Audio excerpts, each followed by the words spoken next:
తీసుకొస్తా ఉన్నాం. అవును. కానీ కొత్తగా వెళ్ళి చేయండి, మధ్యలో ఆగినాయి. అవును. లాస్ట్ ఇయర్ కొత్తగా వెళ్ళి చేయండి. ఏ సొల్యూషన్ ఉండాలి కదా. ఇప్పుడు పేదవాడు మరింత పేదవాడు, డబ్బున్నవాడు ఎంత స్థాయికి వెళ్ళనియండి, వాడి గురించి వాడు మాట్లాడు. డబ్బు లేనివాడు పేదవాడు, లేకపోతే మధ్యతరగతి వాడు, మధ్యతరగతి వాడేమో వాడు పేదవాడుగా అవుతున్నాడు, పేదవాడేమో అడుగు తినే స్థాయికి వస్తున్న పరిస్థితి. ఈ డిస్పారిటీస్ని అడ్రస్ చేయడానికి ఇప్పుడున్న ప్రభుత్వం చేస్తున్న విధానాలు సరిపోతాయా, లేకపోతే దానికి కాస్త ఏమైనా గ్లూకోజ్ కావాలా? లేదు, ఇప్పుడు అందుకే ఇంకా చేయాలి. కట్టడి చేయలేకపోతున్నాయి ప్రభుత్వాలు కూడా.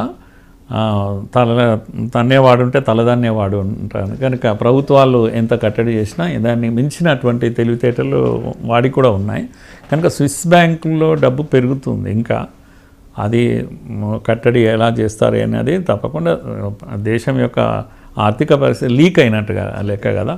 కనుక దాన్ని కట్టడి చేయాలి, ఇంకా చేయాలి, మార్గాలన్నీ క్లోజ్ చేయాలి. ఎన్జిఓస్ సెక్టార్ ఒకప్పుడు మనకు బాగా ఒకటేమో బయటికి పోవడం, లోపలికి వచ్చే డబ్బు కూడా మిస్యూజ్ ఆఫ్ మనీలో టెర్రర్ ఫండింగ్ అనేది ఈ దేశంలో విపరీతంగా జరిగేది.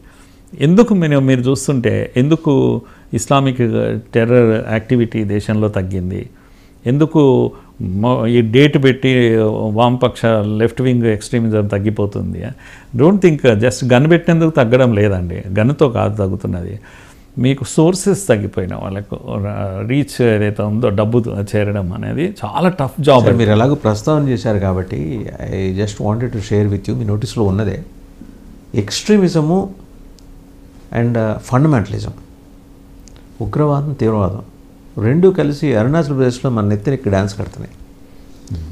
వీళ్ళకి మన ఎన్కౌంటర్ చనిపోయిన హిడ్మాకి వచ్చిన ఆయుధాలన్నీ వయా అరుణాచల్ ప్రదేశ్, అక్కడ నుంచి వస్తుంది. అక్కడ ఇట్ వాజ్ రిపోర్టెడ్లీ ఫౌండ్. మొత్తానికి హెడ్ క్వార్టర్స్ అది. వెపన్స్ అక్కడ ఎక్కడి నుంచి వస్తున్నాయి? చైనా నుంచి పాకిస్తాన్, పాకిస్తాన్ నుంచి నేపాల్ మీదకి అరుణాచల్ ప్రదేశ్ నుంచి కింద ఎదిగి వచ్చి అస్సాం, బీహార్, నెక్స్ట్ వచ్చి మధ్యప్రదేశ్, ఛత్తీస్గఢ్, దండకారణ్యం. వాస్తవంగా వాళ్ళ ప్లాన్ ఏంటి? నేపాల్ నుంచి రెడ్ కారిడార్. సరే, రెడ్ కారిడార్ బీన్ డిస్మాంటిల్డ్ అనుకోండి, దాంట్లో సవాల్. కానీ అలాగని శత్రుశేషం లేదు అని అనుకోవటానికి కేంద్ర భద్రతా బలగాలు అలా అనుకొని రిలాక్స్ అవ్వడానికి వీల్లేదు. ఎవడో ఒక హిడ్మా మీరు రక్త బీజంలో చంపుతున్నారు, ఇంకా వస్తారు వాళ్ళు, ఇంకా మూలాల్లోకి వెళ్ళాల్సిన అవసరం ఉంది. ఒక ఎఫర్ట్ నేనైతే చూసింది ఏంటంటే ఛత్తీస్గఢ్లో దంతేవాడలో గవర్నమెంట్ మెడికల్ కాలేజ్ తీసుకొస్తున్నారు. మూడు కాలేజీలు వస్తున్నాయి, 3-4 కాలేజీలు వస్తున్నాయి. 2 పూర్తిగా బేసిక్గా స్టేటే ట్రైబల్ స్టేట్. అలాంటివి ఇనిషియేటివ్స్ కనుక ఉంటే అండి ఎక్స్ట్రీమిజం వైపు వెళ్ళాల్సిన అవసరం ఆలోచన కూడా రాదు. మా హిడ్మా ఏం సాధించాడండి? ఎండోదడే తోబుట్టువులను పోగొట్టుకున్నాడు, తల్లికి కడుపు సోకం మిగిల్చాడు. అతనేదో ఎక్కడో తన వెళ్తే ఎక్కడో దాచుకుని ఉంటాడు, కానీ అనుభవించలేదు కదా. కనీసం అనుభవించిన ఆ తల్లి సంతోషించుండేది. ఆ తల్లికి ఎంత కడుపు కోత అది. ఎవరైనా కావచ్చు కాకండి, నేను అనేది అతను ఉగ్రవాదో తీవ్రవాదో కావచ్చు కాక ఒక తల్లికి కొడుకే కదా. కొడుకే. హిడ్మా విషయంలో నేను మీరు చెప్పిన దానికి 2 విషయాలు యాడ్ చేస్తాను. ఒకటేమో న్యూ ఎడ్యుకేషన్ పాలసీలో ఇంతవరకు మనం స్పెషల్ ఎకనామిక్ జోన్స్ అని విన్నాం కదా. ఇప్పుడు ఎస్ఈజెడ్లని ఇప్పుడు స్పెషల్ ఎడ్యుకేషనల్ జోన్స్ అని ఉన్నాయి. న్యూ ఎడ్యుకేషన్ పాలసీ రికమెండ్ చేస్తుంది. ఇవి ఎక్కడ ఉంటాయంటే ఈ అంబుజ్మడ్ లాంటివి, లేకపోతే పాడేరు లాంటి ఈ అటవీ ప్రాంతంలో కొన్ని కోట్ల రూపాయలు గుమ్మరించి ఎట్లయితే సెంట్రల్ యూనివర్సిటీ ఫండింగ్ కేంద్రం చేస్తుందో వీటికి కూడా కేంద్రమే చేస్తుంది. ఈ యొక్క అటవీ ప్రాంతాల్లో క్యాంపసెస్ల నిర్మాణం జరుగుతుంది. ఇది యూనివర్సిటీ కాదు, ఇది ప్రైమరీ లెవెల్ స్కూల్ దగ్గర నుంచి అన్నీ ఉంటాయి అక్కడ. క్యాంపస్ లైక్ శిశువిహార్ నుంచి యూనివర్సిటీ వరకు, హయ్యర్ ఎడ్యుకేషన్ వరకు ఎంత చదువుకుంటే అంత ఉచితం. Standard teachers, standard food, standard everything అని. అలాంటి ఒక ఇది రాబోయే రోజుల్లో మనం చూస్తాం. సార్, ఇంకోటి చాలా కీలకమైంది. మీరు ఎన్సీఆర్టీలో ఉన్నారు, ఎన్ఈపీ గురించి మాట్లాడుతున్నారు. ఇప్పుడు మేమంతా చదువుకుంది, మీ తర్వాత జనరేషన్లో మేము చదువుకున్నదంతా మాకు ఇన్వేడర్స్ అందరినీ చక్రవర్తుల్లాగా చూపించారు. వాళ్ళు లేకపోతే భారతదేశంలో సూర్యుడు తూర్పు దిక్కున ఉదయించేవాడు కదా. అది నిజమని నమ్మాం కదా ఊహొచ్చే వరకు. ఎప్పటికి మారుతాయి అబద్ధాలన్నీ, ఎప్పటికి మారుతాయి చరిత్రలో అని మీరు చెప్పేదేమో పుస్తకాలు, కంటెంట్, సిలబస్ ఇది ఎప్పుడు కూడా డిస్కషన్కి వస్తుంది. వాళ్ళు ఇది పెట్టారు, మేము ఇది పెట్టాము అనేది పార్లమెంట్లో కూడా చర్చలు జరిగినాయి. వాజ్పేయి పీరియడ్ నుంచి ఇప్పటి వరకు జరుగుతున్నాయి. అయితే చరిత్ర, అది కూడా చరిత్ర వరకే దాని తప్పుడు చరిత్ర ఇచ్చారు, చరిత్రను సవరించాలి, ఇదంతా ఒక లెక్క. దృష్టికోణం అంటాం. నో జరిగిన దాన్ని ఎందుకు గుర్తు చేయాలి అనే వాళ్ళు కొందరు ఉన్నారు, ఎందుకు సమాజం ఇది అవుతుంది అని. ఇటువంటి గుర్తు చేయొద్దు, కనీసం ఇక్కడితో ఆపేయాలిగా అంట నేను. ఆపేయాలి, అది జరుగుతుంది ఇప్పుడు. లేకపోతే నేను చదువుకుని నేను పీజీ వచ్చేంత వరకు వాళ్ళు నాకు చక్రవర్తులు, వాళ్ళే మన భారతదేశ భాగ్య విధాతలు. మన పృథ్వీరాజుని మనం మెచ్చుకోం, మన పురుషోత్తముని మనం మెచ్చుకోం, మన శ్రీకృష్ణదేవరాయలు ది గ్రేట్ కాదు మనకి, మన గౌతమిపుత్ర శాతకాన్ని కాదు, అసలు కాదు, మౌర్య చంద్రగుప్తుడు కాదు, అండ్ అటు వెళ్తే శాలివాహనుడు కాదు. ఇది కదండి చరిత్ర. అయితే ఇప్పుడు వస్తున్నది ఏంటంటే మార్పు. న్యూ ఎడ్యుకేషన్ పాలసీలో సిలబస్తో పాటు ఇంకొక విషయం ఏంటంటే ఇండియన్ నాలెడ్జ్ సిస్టమ్ను డినై చేశారు. అది ఒక చరిత్ర గురించి నేను అనడం ఓవరాల్గా. ఉదాహరణకు ఐకేఎస్ అనేది చాలా పెద్ద బజ్ వర్డ్ ఇప్పుడు నడుస్తుంది. లాట్ ఆఫ్ రీసెర్చ్ జరుగుతూ ఉంది. అంతా 1వ తరగతి నుంచి యూనివర్సిటీ ఎడ్యుకేషన్ వరకు దాన్ని మన పుస్తకాల్లో కనపడుతుంది. ఉదాహరణకు మనం ప్రపంచానికి 0 ఇచ్చాం.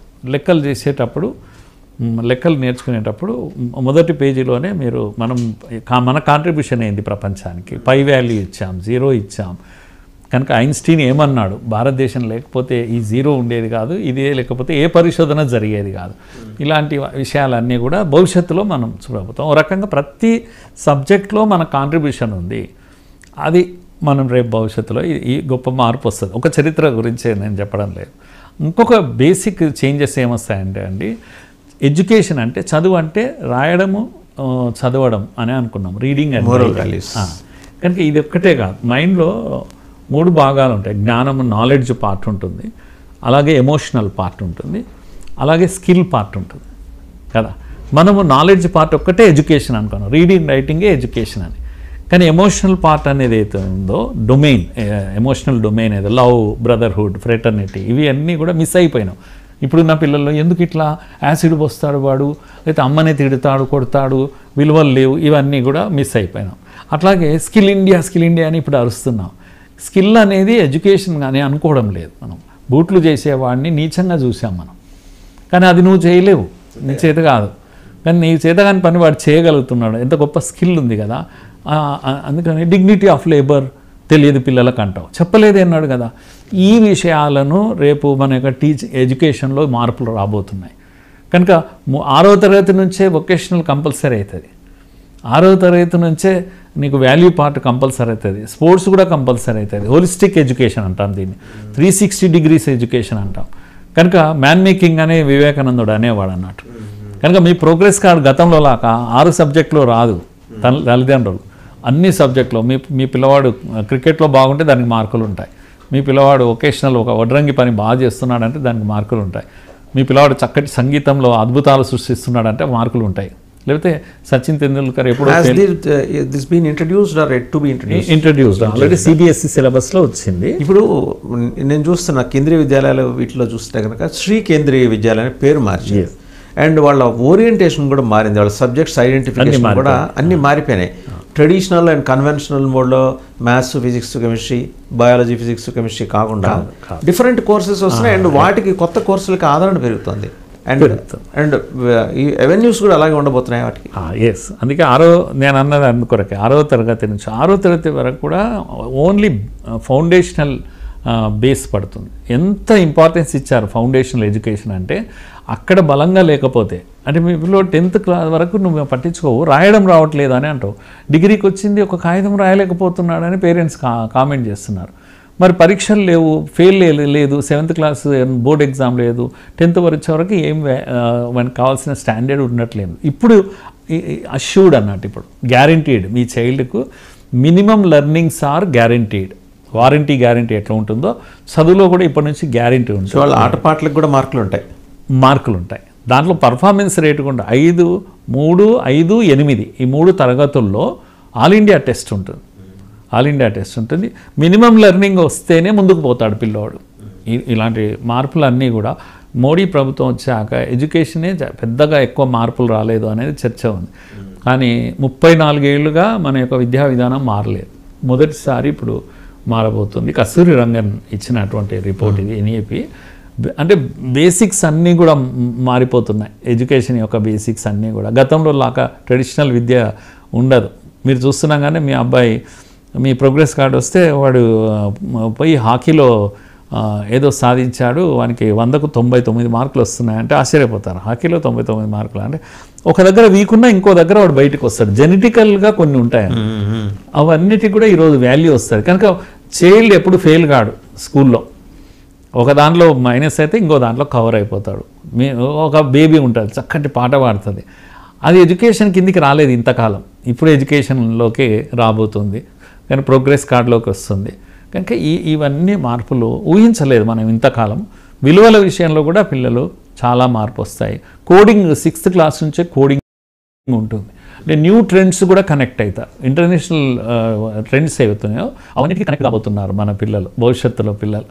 సో ఇవి మోడీ గారు తీసుకొస్తున్నటువంటి మార్పులు, మనం గమనించాల్సిన మార్పులు.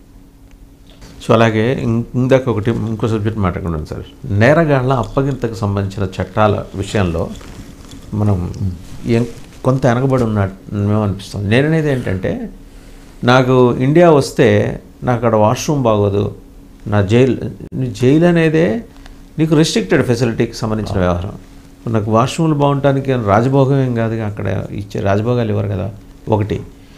సో నాకు ఎగ్జంప్షన్ ఇవ్వాలని చెప్పేసి కోర్టులో పిటిషన్లో సేమ్ క్వశ్చన్ అడిగింది.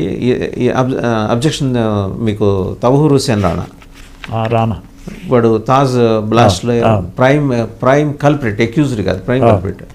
52 కోట్లు తిప్పి పంపించినాయండి అమెరికాలో వాడిని. సుప్రీంకోర్టు అయితే నువ్వు అసలు గడప కూడా తొక్కద్దంది. He was sent back to India. ఇప్పుడు నా ఎన్ఐఏ ప్రోబ్. నాకు అర్థం కాదు అంటే, ఇప్పుడు వాడికి వర్తించిన నియమం వీళ్ళకి ఎందుకు వర్తించట్లా? ఆర్థికంగా ఆయన క్లెయిమ్ చేసుకుంటాడు, ఎవరు విజయ్ మాల్యా గారు, నేను మీకు కట్టాల్సిన దానికన్నా నా దగ్గర మీరు ఎక్కువ వస్తుంది. అదేదో ఇక్కడికి వచ్చి చెప్పొచ్చుగా, ఇంగ్లాండ్లో ఉండి చెప్పడం దేనికి?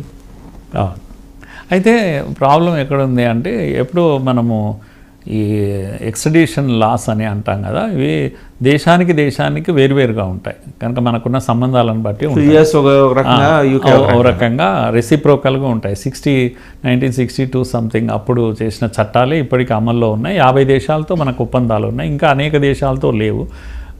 పార్షియల్గా ఒక 11 దేశాలతో ఉన్నాయి. కనుక అమెరికాతో ఉన్న సంబంధం ఇంగ్లాండ్తో లేదు. ఇంగ్లాండ్ వేరుగా అయినా ఇంగ్లాండ్ కూడా చాలా ప్రశ్నలకు జవాబు చెప్పాల్సింది. నువ్వు ఇండియన్ జైల్లోకి వెళ్ళి ఇండియన్ కోర్టులో నువ్వు జవాబు చెప్పాలి అనేక ప్రశ్నలకు అని ఒక కామెంట్ అయితే చేసింది. ఆల్మోస్ట్ ఎక్స్ట్రడిషన్కు అగ్రిమెంట్ కూడా అయిపోయింది. కోర్టు కూడా ఒప్పుకున్నది, కమాండ్ పంపించేసేయండి అని కూడా ఒప్పుకున్నది. కానీ ఎక్కడ ఆగిందండి? ఆగిందంతా కూడా హ్యూమన్ రైట్స్ కాడ ఆగిపోయింది. హ్యూమన్ రైట్స్ దాంట్లో ఏమంటాడు అంటే, హ్యూమన్ రైట్స్లో